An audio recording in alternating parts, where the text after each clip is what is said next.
Welcome back to the deep dive. Okay, so today our mission is really cutting through the shine of KBeauty marketing.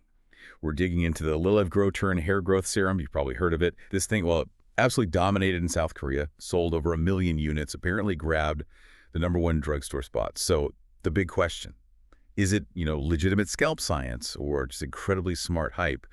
We have to start with that really striking claim they make, a 75% reduction in hair loss. I mean, wow. And actually, for us, that super specific number, it's 75.6%, isn't it? It's kind of the first clue we look for. Exactly. And what's fascinating there really is that the precision itself almost acts as like proof of work. Any company can throw out a round number up to 80%, right? But when JPS Cosmetics, and they're the verifiable manufacturer behind this pennant, when they state 75.6% reduction, well, they're basically anchoring themselves to specific clinical data that, could be audited. They're almost inviting scrutiny. So you're saying that decimal point, it isn't just marketing fluff. It actually implies they ran genuine, repeatable trials. It strongly suggests it, yes, absolutely. And you see that same kind of methodical approach in the other numbers they cite, too. They talk about an 89% decrease in scalp keratin. 89%. Okay, hold on. Yeah. Scalp keratin decrease? What does that actually mean for you, the listener? Right, well, think of it like this. Too much keratin on the scalp is basically buildup, like excessive gunk. It contributes to flakiness, maybe some inflammation, and it can actually block the hair follicle. So reducing that keratin, that's a pretty direct indicator of a healthier scalp environment. And they also mention a 63% improvement in scalp soothing. That attention to detail, it sort of lines up with their market strategy too, doesn't it? Like you said, this wasn't some sudden viral splash. They really established themselves in South Korea first. Then, very deliberately, they expanded. Japan, Singapore, Malaysia, before even looking at the U.S. market launch, which is planned for, March 2025. Precisely. You don't really execute that kind of measured step-by-step international rollout if your core product is, flimsy or based on nothing. That careful marketing seems to mirror their science. They anchor the product in what they call their third-generation heart-leaf exhume technology, plus 3 patented complexes.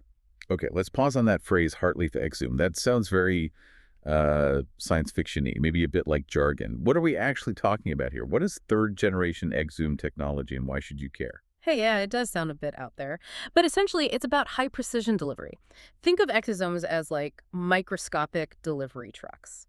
Their job is to ferry the active compound, specifically things they call bioexo water, and the scalp clara complex past the skin barrier right down to the hair follicle where they need to work. Yeah. The third-generation part just signifies an upgrade, more efficiency, better targeted absorption. At least that's the idea. Gotcha. So it's about getting the ingredients where they need to go.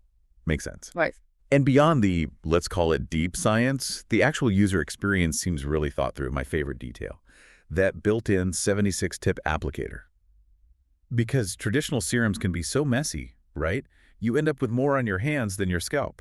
Oh, absolutely. They're tackling a really crucial user problem there. That applicator helps ensure direct, even contact with the scalp itself. It minimizes waste, stops the serum just coating the hair shaft, and apparently it even has an airlock mechanism, which is quite clever. An airlock, why?